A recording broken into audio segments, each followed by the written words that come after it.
TV நேயர்களுக்கு வணக்கம். இன்றைய திரைவிமர்சன நிகழ்ச்சியில் நம்ம பார்க்க போகிற திரைப்படம் வீர வணக்கம்.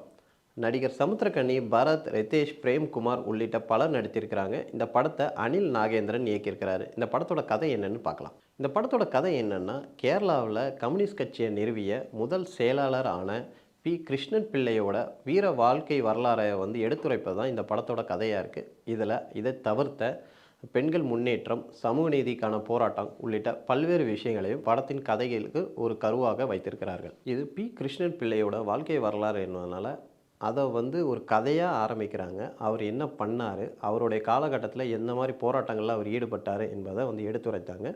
அந்த ரோலை சமுத்திரக்கனி கச்சிதமாக அந்த ரோலுக்கு என்ன ஜஸ்டிஃபை பண்ண முடியுமோ அதை அப்படியே பண்ணியிருக்காரு. பரத் ஒரு கேமியோ ரோலில் வராரு. பரத் என்ட்ரிக்கு அப்புறம் தான் இந்த கதையாக அப்படி நகருது. வீர வணக்கம்ன்றதில் இந்த போராட்டங்கள், அதேபோல் கம்யூனிஸ்ட் கட்சிகளோட செயல்பாடுகள், அந்த விஷயங்கள்லாம் அழகாகவே காட்டப்பட்டு இருக்கு. ஆனால் சில இடங்களில் கொஞ்சம் இந்த படத்தோட ட்ரைனஸ் தெரியுது. ஏன்னா அப்பப்போ இது ஒரு டாக்குமெண்ட்ரி ஃபீல் தான் கொடுக்குது. இது ஒரு கமர்ஷியல் படமாக நமக்கு அந்த ஃபீல் கொடுக்கவே இல்லை. ஃபர்ஸ்ட் ஹாஃபும் சரி, செகண்ட் ஹாஃபும் சரி, இன்னும் இந்த கம்யூனிஸ்ட் கட்சியோட கொள்கைகளை இன்னும் நிறையா எடுத்து உரைச்சிருக்கலாம். ஏன்னா நிறைய இடங்களில் பாலியல் பலாத்கார காட்சிகள் தான் அதிக அளவில் வைக்கப்பட்ட மாதிரி இருக்குது.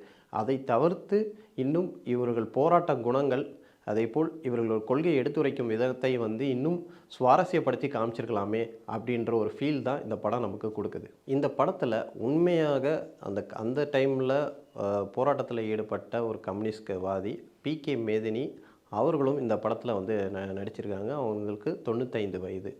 அவங்க மூலமாக அந்த கதையை ஆரம்பிக்கப்படுது. அதனால் அந்த காட்சிக்கு, அந்த வாழ்க்கை வரலாறுக்கு ஒரு தத்ரூபமாக இருக்க வேண்டும் என்பதுக்காக இயக்குனர் அவங்கள தேர்வு செஞ்சுருக்காரு. இந்த படத்தோட மைனஸ் என்னென்னா, கதையை நம்ம ஒரு புத்தகம் படித்தா எப்படி இருக்குமோ அந்தளவுக்கு நகர்த்தினா போதுன்ற அளவுக்கு இயக்குனரோட திட்டமிடலாக இருக்குது. போராட்ட குணத்தை எந்த அளவுக்கு வலுவாக காட்ட முடியும் என்பதில் அவர் முயற்சி செய்திருக்கிறாரு.